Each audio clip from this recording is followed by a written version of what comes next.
안녕하세요. 하나님 여러분과 가족 여러분. 저희 고대 안암병원 교회에 3월 3일 수요일 저희들 수요 예배 겸 매일 기도회 시작하기로 하겠습니다. 우리 다 같이 사도신경으로 신앙을 고백합니다.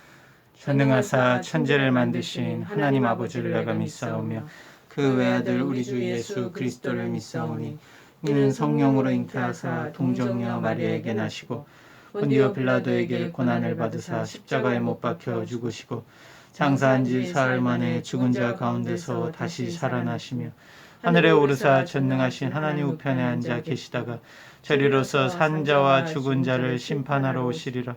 성령을 믿사오며 거룩한 공예와 성도가 서로 교통하는 것과 죄를 사하여 주시는 것과 몸이 다시 사는 것과 영원히 사는 것을 믿사옵나이다. 아멘. 오늘 하나님께서 저희들에게 주시는 말씀은 신약성경 골로새서 3장 25절 말씀 보시겠습니다. 골로새서 3장 25절 말씀.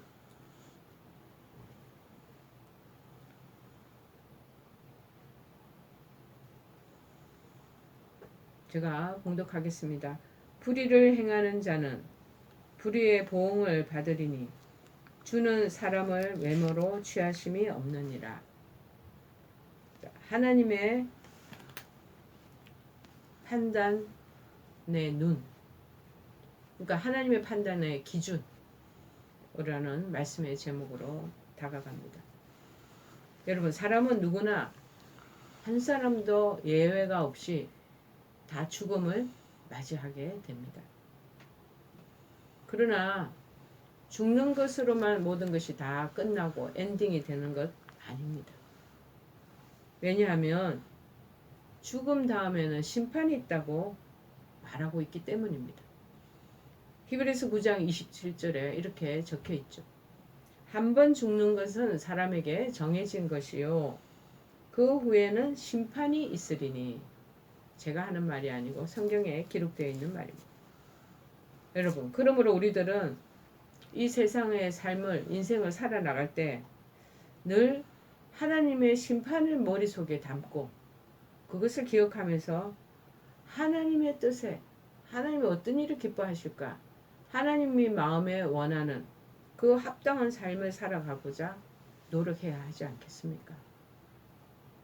성도들은, 하나님 믿는 우리 백성들은요, 언제나 정말 하나님께서 지금 나를 어떻게 판단하고 계시는가, 지금 판단을 하고 지금 보고 계실까 하는 생각으로 하나님의 그 어떤 판단 기준에 합당하게 살아가야 된다는 것입니다. 저는 이전에 이 마음을 몰랐습니다. 근데 정말 하나님의 놀라운 강권적인 역사로 하나님의 자녀가 되고 하나님의 또 부르심을 받고 주의 길을 걸어가면서 점점 이 판단 기준에 합당하게 살아가야 되겠구나 라는 마음이 점점 더 굳혀지는 거죠. 그런데 사람들의 판단하고 틀리게 하나님께서 판단할 기준이 있다는 것입니다. 세상의 판단 기준하고는 차이가 있기에 우리가 좀 한번 알아보는 것이 필요하겠다. 그래야지 하나님의 마음에 거슬리지 않고 살아갈 수 있지 않겠습니까? 자, 하나님의 우리를 생각하시는, 판단하시는 그 기준이 무엇인가? 첫째, 오늘 말씀도 있지만 주는 사람을 외모로 취하심이 없느니라. 외모로 판단하시고 그러시는 분이 아니고, 그럼 외모, 겉에 보이는 게 아니고 뭐를 볼까요? 속 사람을 보시고 이 중심을 보신다는 거.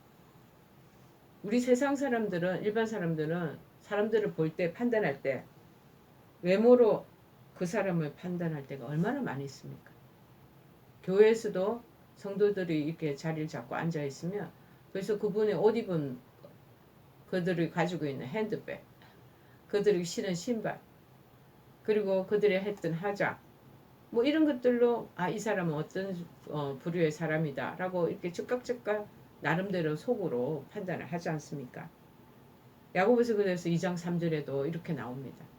너희가 아름다운 옷을 입은 자를 눈여겨보고 말하되 여기 좋은 자리에 앉으소서 하고, 또 가난한 자들이 들어오면 그들에게 말하되 너는 여기 서 있든지 내 발등상 아래에 앉아라. 그렇게 한다는 거야. 좋은 옷을 입고 좋은 아름다운 보석을 걸치고 온 사람들한테는 특별히 좋은 자리를 상석을 내도 준다는 거죠.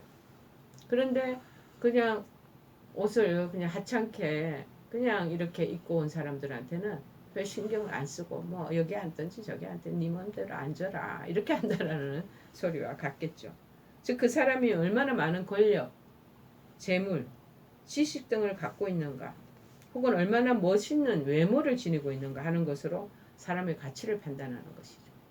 우리나라는 특별히 이것이 더 심한 것 같습니다. 외모가 번듯하고 키 크고 멋있게 생기면 아유 막 사람들이 호감을 그렇게 많이 가지고 그리고 그분에 대해서 극칭찬을 하게 되죠. 여러분 그렇지 않은 사람들을 보면 그렇게 안중에 두지 않고 그렇게 치부하는 경우가 또 얼마나 많이 있습니까? 교회 내에서도 똑같다는 거죠. 그러나 하나님께서는요 사람의 외모를 보시지 않는다는 거죠. 중심을 보신다. 그래서 에베소서 6장 9절에 이렇게 말합니다. 상전들아 너희도 그들에게 이와 같이 하고 위협을 거치라. 이는 그들과 너희 상전이 하늘에 계시고 그에게는 사람을 외모로 취하는 일이 없는 줄을 너희가 알미라. 사람을 외모로 취하는 일이 없다. 너희 상전이 하늘에 계시는데 절대 외모 바깥에 거칠어적인 거 이런 거 눈여겨보시지 않는다는 거. 하나님은 항상 성경 전체의 내용도 마찬가지입니다. 그 마음의 중심을 보고 마음에 가지고 있는 그 생각들을 보신다고 말하고 계셔요. 여러분 권력과 재물과 그리고 무엇보다 우리의 이 건강 아름다운 외모 이런 것은요 정말 안개와 같이 곧 사라지는 그런 허망한 것이기 때문에 그것을 보지 말라는 거예요. 잠언 21장 6절에 말합니다. 속이는 말로 재물을 모으는 것은 죽음을 구하는 것이라 곧 불려다니는 안개와 같다. 재물이 안개와 같다는 것. 정정당당하게 모은 재물도 포함되지만 이 재물의 이 불림과 이 정말 축적은 부당하게 했을 때 더 많이 축적이 되지 않겠습니까? 그러니까 그 모든 것 재물 가지고 있는 거 그거 그냥 안개가 갑자기 해가 나면 싹 사라지는 것처럼 그 볼 것 없이 그냥 허망하고 헛헛한 것이라고 말하는 것이죠. 그거에 자꾸 판단을 주고 사는 게 아니라는 거예요. 자, 그러므로 하나님께서는 그 사람이 가지고 있는 순결한 믿음을 보시고 그리고 선한 양심이 있나 없나 그거 보신다. 그리고 남을 사랑하는 사랑의 마음이 있는가의 여부로 사람을 판단하신다는 거예요. 여러분 하나님이나 사람들에게 잘 보이기 위해서 머리를 단장하고 금으로 몸을 장식하는 거 이거 우리가 참 조심해야 될 것입니다. 베드로전서 3장 3절에도 말합니다. 너의 단장은 머리를 꾸미고 금을 차고 아름다운 옷을 입는 외모로 하지 말라 그렇게 말합니다. 여러분 우리 인간 자체가요 본성이 자신이 가진 재물과 권력과 포지션 세상 지식을 자꾸 자랑하고 싶어 합니다. 또 다른 사람들을 볼 때 외모를 자꾸 판단하고자 하는 마음이 이렇게 서려 있습니다. 그런데 야고보서 2장 9절에 이렇게 말합니다. 만일 너희가 사람을 차별하여 대하면 죄를 짓는 거라. 그래서 율법이 너희를 범법자로 정죄하게 된다. 차별해서 사람을 또 우리가 이렇게 대우하고 대접하는 거 이런 거 하나님께서 기뻐하지 않는 거. 동등하게 똑같게 하는 걸 하나님이 원하시는 거예요. 하나님께서는 여러분 우리들의 외모 보시는 게 아니에요. 중심 보신다는 것. 그것을 우리가 늘 마음속에 생각하면서 살아야 될 줄을 압니다. 둘째가 뭐냐? 하나님의 그 판단의 기준은요. 과거가 아니라 현재를 중시하신다. 과거의 past가 과거를 보는 게 아니라 now, 현재를 본다. 어떤 사람은 예수님을 믿고 난 후에도요. 과거에 내가 지은 죄가 얼마나 많았는데 하고 괴로워하거나 낙심하는 사람들을 제가 한우들 만날 때 많이 봅니다. 그래서 옛날에 자기가 지은 그 죄 때문에 그 잘못한 그 정말 하나님 앞에 정말 볼 낯이 없는 그러한 행동과 태도나 그 삶 때문에 하나님 앞에 가까이 나오지 못하고 그 뭐 멀어져 가지고 나올 생각도 안 하고 있는 사람이 얼마나 의외로 많습니다. 이것은 뭐냐? 하나님 사랑을 온전히 깨닫지 못하기 때문에 사람의 생각으로 전부 다 판단하고 자기가 생각하는 거죠. 하나님께서는요, 믿음으로 나오는 자는 누구든지 모든 죄를 다 용서하신다고 하셨습니다. 과거의 죄는 기억도 하지 않으신다고 약속하셨어요. 이사야서 43절에 25절에 말합니다. 나 곧 나는 나를 위하여 내 허물을 도말하는 자니 내 죄를 기억하지 아니하리라.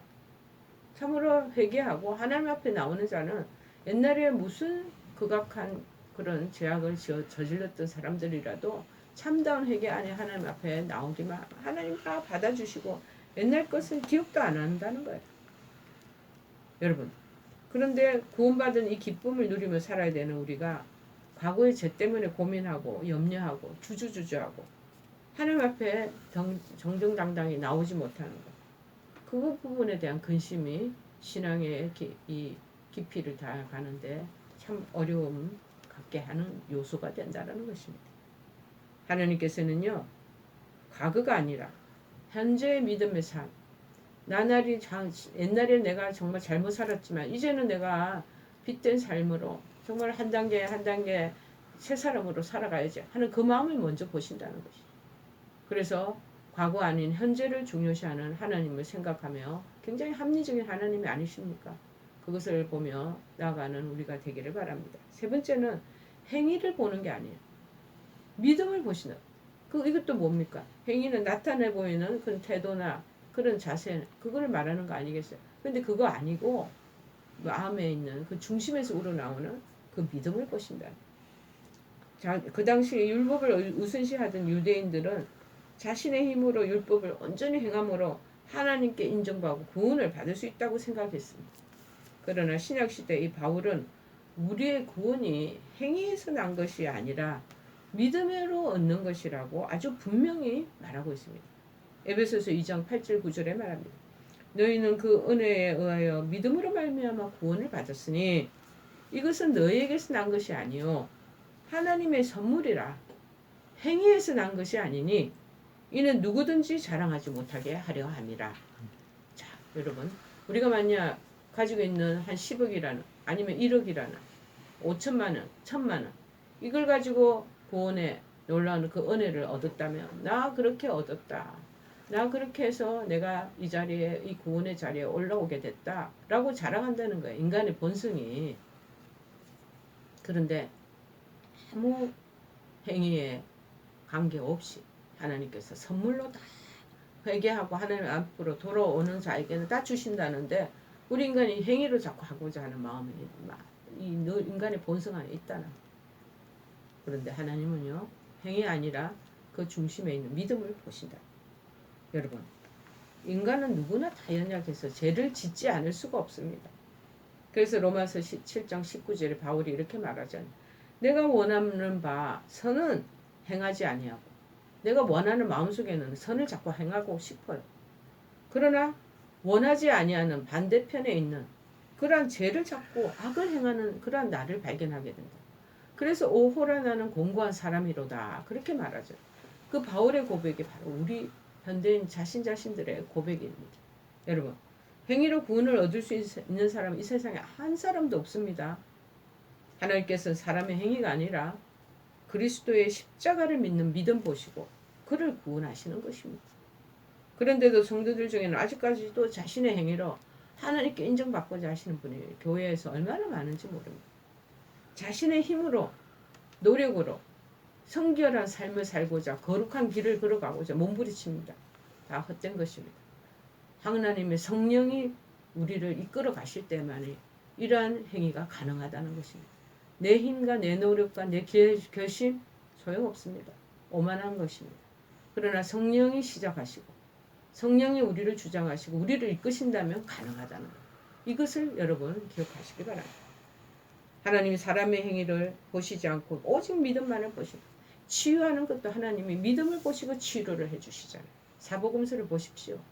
마태마가 누가복음 보면 수많은 환자들, 아픈 사람들, 귀신 들린 사람들, 정말 아주 낭패를 당해야 마땅한 사람들, 하나님께서요 정말 그들을 정말 믿음을 보시고 참 그 자리에서 회개하고 정말 진실한 마음을 가지고 있으면서 하나님께 나오는 자들은 하나님께서 무한정 긍휼과 자비와 인애를 베푸시고 치유의 역사를 일으켜 가셔요. 그런데 아주 자기 가지고 있는 어떤 행위적인 것으로 나 교회 안에서 이렇게 봉사 많이 하고 목사님이 이렇게 많이 섬겼는데 라고 자기의 행위적인 것을 자꾸 앞장 세운다면 하나님 그거 보시지 않는다. 아주 겨자씨만은 못한 믿음이지만 믿음 가지고 있는 사람들에게 하나님께서 역사하시고 치유의 은총을 베풀어 주시는 줄 믿습니다. 그래서 히브리서 11장 6절에 말하잖아요. 믿음이 없이는 하나님을 기쁘시게 하지 못하는 하나님께 나아가는 자는 반드시 그가 계신 것과 그가 자기를 찾는 자에게 상 주시는 이심을 믿어야 할지니라. 여러분 이제 좀 마음에 안심이 되시죠? 신앙에 대한 믿음에 대한 부담을 내려놓고 정말 하나님이 판단 기준이 뭔가 먼저 그거를 생각하시면서 신앙생활을 해나간다면 훨씬 가볍게 훨씬 여러분이 정말 소신껏 신앙생활을 해나가고 있는 줄 믿습니다. 교회 안에서의 여러 가지 신앙의 모습이 다양한 사람들이 다 모여 있습니다. 그러나 사람의 전통을 따르는 그러한 신앙인도 많습니다. 율법주의에 빠져있는 위선자들, 이중인격적인 신앙을 가진 사람들 너무 많습니다. 그들의 신앙에 의해서 좌지우지 되는 게 아닙니다. 하나님의 판단 기준이 있습니다. 하나님의 판단 기준은 조금 전에 말씀드린 것처럼 마음의 중심을 보시고 그 다음에 하나님께서는 우리의 지금 현재의 상태를 보시고 과거에 내가 이렇게 믿음을 많이 가져서 이렇게 많이 했노라 소용이 없어요. Now and here 이곳에서 내가 소속되어 있는 교회나 신앙의 그 태도나 그 상황을 점검하신다는 것. 그리고 그 안에 믿음이 얼마 정도 분량이 어느 정도 있느냐 이거를 보신다는 것을 여러분 아시기 바랍니다. 훨씬 더 우리가 가볍게 정말 소신 가지고 하나님 앞에 걸어갈 수 있고 신앙의 단계를 밟아 나갈 수 있는 줄을 믿습니다. 한 사람을 불꽃 같은 눈으로 살피며 판단하고 계시는 그 하나님을 우리가 정말 의식하면서 시선을 의식하면서 눈치를 보면서 사람 눈치 보지 마시고 하나님 눈치 보면서 살아야 됩니다. 여러분 하나님의 심판에 대비해서 하나님의 판단 기준에 합당한 삶을 살아가는 우리가 되기를 바랍니다. 이 코로나 사태 지금 어찌 보면 하나님이 주님의 재림을 미리 우리에게 보여주는 듯 그렇게 설정해 놓으신 것은 아닌가 저는 개인적으로 그런 생각을 해봅니다. 지금은 아직 코로나로 어느 정도의 단계에 이르렀지만 주의 재림이 임할 때는 아주 놀라운 일들이 이것보다 더 폭발적으로 임하지 않겠습니까? 여러분 하나님의 판단 기준은 하나님의 눈을 의식하며 살아가는 저와 여러분 되시기를 간절히 축원해 드립니다. 우리 찬송가 264장 찬양하시겠습니다. 264장 천천히 해주시죠. 정결하게 하는 셈이 나의 앞에 있도다. 성령께서 권고하심 죄 씻으라 하시네. 찬양하리 찬양하리 죽임당한 어린 양 주께 영광 돌리어라. 우리 죄를 씻어주셨네. 나의 가는 길이 좁고 내 뜻대로 안 돼도 모든 욕심 다 버리고 주만 따라가겠네. 찬양하리 찬양하리 죽임 당한 어린 양 주께 영광 돌리어라. 우리 죄를 씻어주셨네. 우리 주기도문 하시겠습니다. 하늘에 계신 우리 아버지여, 이름이 거룩히 여김을 받으시오며 나라의 임하옵시며 뜻이 하늘에서 이룬 것 같이 땅에서도 이루어지이다. 오늘날 우리에게 일용할 양식을 주옵시고 우리가 우리에게 죄 지은 자를 사하여 준 것 같이 우리의 죄를 사하여 주옵시고 우리를 시험에 들게 하지 마옵시고 다만 악에서 구하옵소서. 대개 나라와 권세와 영광이 아버지께 영원히 있사옵나이다. 아멘.